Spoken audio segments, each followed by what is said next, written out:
Hi and welcome to a Starters or Beginner's Guide to Bookbinding with me, Soofiya. I'm a visual artist and design educator. This is me. This little video is all a part of the stay in, workout kind of ethos we're going for, and it's part of Muslim Girls Defence project by Maslaha. And they invited me to do a little video about something, and I was thinking, what could I do a video about? And bookbinding came to mind, because I make a lot of books and I find it so therapeutic, and I think it's a perfect Ramzan lockdown kind of project to kind of get your teeth into. So yeah, just a little plug, and I'll come back round to it at the end, but you can find me on Insta and on Twitter. I have a little C on the end of my name on Twitter, and my website is just soofiya.com. Yeah, I think let's dive in. First I want to show you some examples of the types of books we could be making. So these are all just really simply bound, and you can do this to any size. So these ones, I really like this size. It's quite a nice pocket sketchbook size, and we're gonna do this stitch today, which is called a pretzel stitch, but I guess it's a version of a saddle stitch. It's really simple, and I think this kind of A6 size is perfect, especially as you're first starting out, because you don't want to go too big. And I really love these because I can carry them around and use them as sketchbooks quite a lot, which is one of my favourite things. What you're going to need is A5 paper folded, and I'll talk you through that, a needle, thread, card, that's A5. I'm going to use this sort of ombre card today, and if you don't have card, you don't need to use card. You could use coloured paper, so this one's just literally coloured sugar paper that I had lying around. This example, this is my favourite book that I've made, because it's made out of a cereal box that I have for breakfast, and I've just used it, and I've even included little dust flaps as well. So yeah, I've used it for a little notebook, sketchbook. I'm gonna hopefully keep this over Ramzan, I think. An optional bit which I'll talk you through is a craft knife and a ruler. Actually, I think I might move the ruler over to the what you will need, because that would be useful when you're measuring. And a pencil will be great. So these are real basics, and I'll talk you through things as and when we come over them, but this is what we're going to make today. And you're just going to want to take some sheets of paper. I've gotten some A5 paper. So I had an A4 sheet and I cut it down, and then I'm just going to fold it in half, and I might do another one here. So you want to get almost like a stack of these, so then you've got a bunch of them. So I think this has about 11 sheets now, including the one I just added. The amount of sheets you use, I think, is really pretty much up to you. Experiment with the amount. If they get too thick, it might be too thick to bind, but if they're too thin, you kind of get through that sketchbook really quickly. So that's just something to be mindful of. I'm going to put this to the side for the time being. I think this feels thick enough for me. Now you want to fold the cover, so I'm just going to grab my little ombre effect cover. I'm just going to fold it. The cover stock, if it's thicker, I think that's always better, because it just adds that extra layer of protection, and also just makes the book a bit sturdier. Now this tool here, this is called a bone folder, and it just helps with folding paper. I use it a lot. This is one of my favourite tools. You don't need it, but I think if you really get into bookbinding and you do a lot of folding, it's good to be mindful of like the tools and the options out there. Okay, so I'm just gonna line these up, perfect. Now I'm going to take a bulldog clip. You could use a paper clip. I mean, you don't really need this, but I'm just going to find it quite helpful while I'm talking you through it. Now you see inside I've made 3 holes evenly spaced apart. So this is where you can take your ruler. So for an A6 page, it's about 15 centimetres, and that should be 5.5, and then I've jumped like how many? About 4 centimetres from either side. You can do it by eye, just make sure they feel evenly spaced apart. Then you want to take, you can use your needle that you were going to use to sew this. You can also use a push pin. What needle am I going to use? I've got a couple of different options here, some are bigger than others. I think I'm going to go for one of these small ones. I think that should do it, I hope. So you can use the needle that you were going to use to sew with, or you can use a push pin.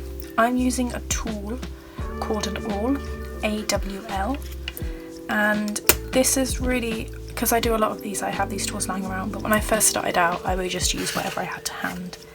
You want to line up to the dots you made and you want to mark them on, and then you just want to push this through. So my cover doesn't actually have them on because I haven't done it to the cover yet. So here I'm lining them up and I'm just pushing them through. So what you're doing is you're piercing them, so that way when you're sewing them you're not actually making the holes for the first time that you do it. So now that seems really good and smooth. I'm just going to thread my needle.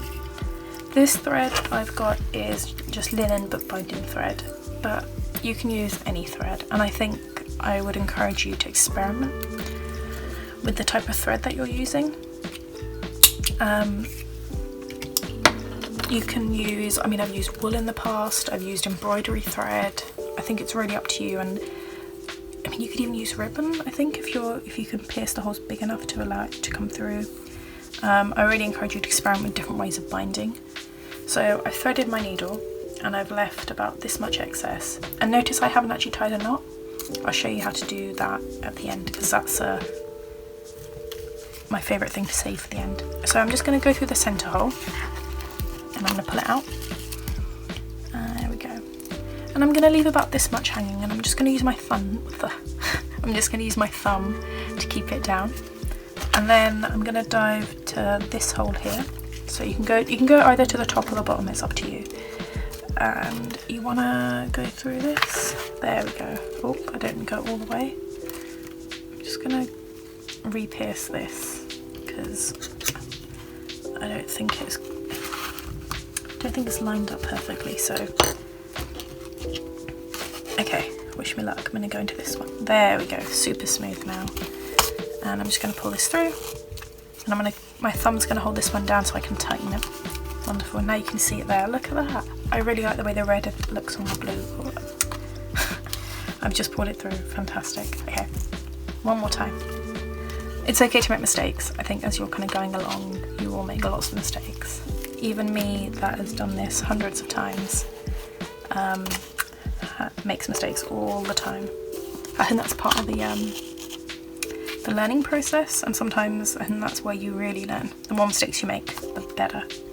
So now you've gone in from the centre hole, back here, back into this bottom hole. You're going to skip that one and go to the top, and then just come out that way. Perfect. And hold that down and just keep it really tight. Give it a little tug. Hold that centre one down and just make sure it's nice and tight. And then you want to go back into the centre hole now. So see here, you've just got two loops, sort of like a pretzel. There we go. Beautiful. Now you can unthread your needle. If you've got a lot of excess thread like I have, just tie it into a knot. Really simple. Wonderful. I think I'll do a double knot just to be safe. And then after you've done the knots, just trim them here. So you can just take them here and trim. Beautiful. I really love this tool. I think it's so satisfying.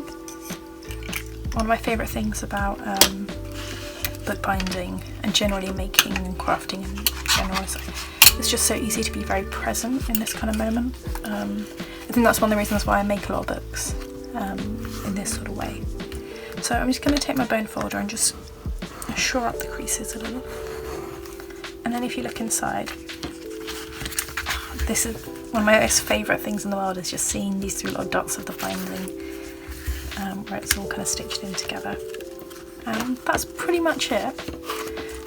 One sort of bonus step you could do is, see here, you've got these kind of excess page kind of overhang. You'll get that when you fold, it just naturally happens. You could trim this. So I'm just gonna bulldog clip the edge because it's kind of opening up a bit, so hopefully that'll just keep things down. And yeah, you could trim this. This is just a bonus step, and you might need, if you're young, you might need an adult or someone just to help you. So I'm taking a metal ruler and I'm making sure I keep my hands kind of away, lining up to the edge and taking my craft knife. Now, I've done this many times and about 50% of the time I tend to do it wrong, but that's more me than it is anything else. I think with time and practice, now you just want to lightly, applying about a medium amount of pressure, just score. And just keep doing that. You don't want to sort of apply a lot of pressure and try to cut it out the first time. That's when it tends to go wrong. You just want to hold it down, applying pressure with your hand here onto the ruler, holding that down, and then just light to medium strokes on the edges. And just keep doing it until all of these little bits of paper fall away. And it might take some time, I think it takes a couple of cuts. You don't ever really want to cut first time in for stuff like this. Okay, I think that's all of mine. Wonderful. I think that might be the smoothest I've ever done. Look at that! That's definitely the smoothest I've ever done. I've also got some overhang on these pages from when I was cutting them down to A5, which I could also neaten up at some point. Here we go. Let's have a look at this. Yeah, why not? Let's be brave today. Let's be brave and try to cut these pages down and make sure everything neatens up. And because it's just one page, hopefully it should just come off quite easy. There we go. And then this page here. Now, my next question, I guess, for you, I'm going to leave this page actually. I think that was brave enough for me to do that first one. Now, my next question for you is, what are you going to use your sketchbook for? So, I really love making them, and when they're small like this, my big challenge to you is to fill this up in a day. So you have 24 hours. And I would like you to go and just fill up this entire sketchbook. I've done one the same size as this in less than 24 hours, so I think you can do the same. So this is one that I just use for doodles. I did the inside of my bag, I did a 2-colour drawing, with a self-portrait, and what else? I was trying to draw a dog, which didn't end well, and I was trying to draw a dog, and then sometimes when you use Sharpies it bleeds through, so sometimes I do leave some pages blank. Yeah, this is me trying to, I think I got better at it. And I've still got a bunch of pages to fill, so I think I'm going to do that today. Let me just bring the whole family of these into shot. Oh, look at that, I love it. So yeah, that's my challenge to you, is to go away and make your own sketchbook. It's really simple, really straightforward. So yeah, thank you for following along with me, Soofiya. You can find me on Instagram and Twitter, and just keep in touch and let me know how your bookbinding goes. This is really simple, and I think if you really get into it, you can do much more complicated ones as well. So yeah, thank you to Maslaha for inviting me to make this. You can also email maryam at maslaha.org photos of your books. I think she'd love to see them. I'd love to see them, and we can sort of collate them all there together. So yeah, thank you so much for watching. I'm Sana Mubarak, and I hope you have a lot of fun making some little sketchbooks.